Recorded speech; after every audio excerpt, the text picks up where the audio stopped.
It's time for another Showbiz Spotlight. This time, the focus centers on the new Leonardo DiCaprio, Martin Scorsese drama, Killer of the Flower Moon. The director and star talk about this historic crime drama and the injustice that occurred in Oklahoma a century ago. Osage are the finest, wealthiest, and most beautiful people on God's earth. They outsmarted everybody. They have the say who gets the oil. The Osage were considered incompetent at that time and weren't allowed to be in charge of their own wealth. And by getting a caretaker like Ernest as her husband, they became an independent unit. They were able to take care of one another. Well, we mix these families together, and that estate money flows the right direction. It'll come to us. It was somewhat advantageous in some respects for her.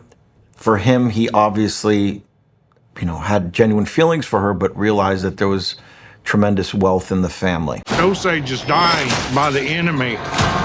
Do not let them die alone. After having been relocated and removed from their ancestral homelands to Oklahoma, the reservation they have now, they also purchased it because they knew that was a language that the government would understand. There are many, so many hungry wolves.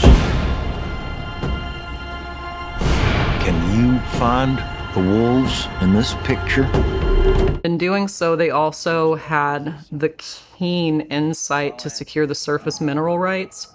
So after having been in their new homelands for a pretty short amount of time, just a couple decades, then oil was struck. And overnight, it made Osage, at the time in American history, at that time in the world, the richest people per capita anywhere. The Osage, they have the worst land possible. But they outsmarted everybody. The land had oil on it. Black gold. I was part of a family with several valuable shares, they called it head rights, of oil profits, and lots of land they had. So Ernest was, probably encouraged to marry her by his uncle in order to get her family's head rights, which gave him access to and control over her shares in the oil profits. When this money started coming, we should have known it came with something else. They're like buzzards circling our people. A tremendous responsibility in telling this story correctly.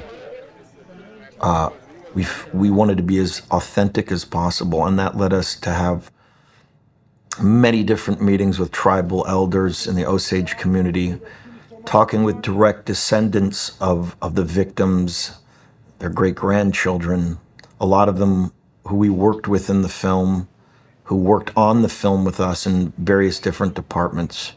And they really gave us an incredible insight into a story that they have been sort of suppressing to the outside world and have kept insular in their community because it was so incredibly traumatizing, and it's still a raw nerve to them. Expecting a miracle to make all this go away.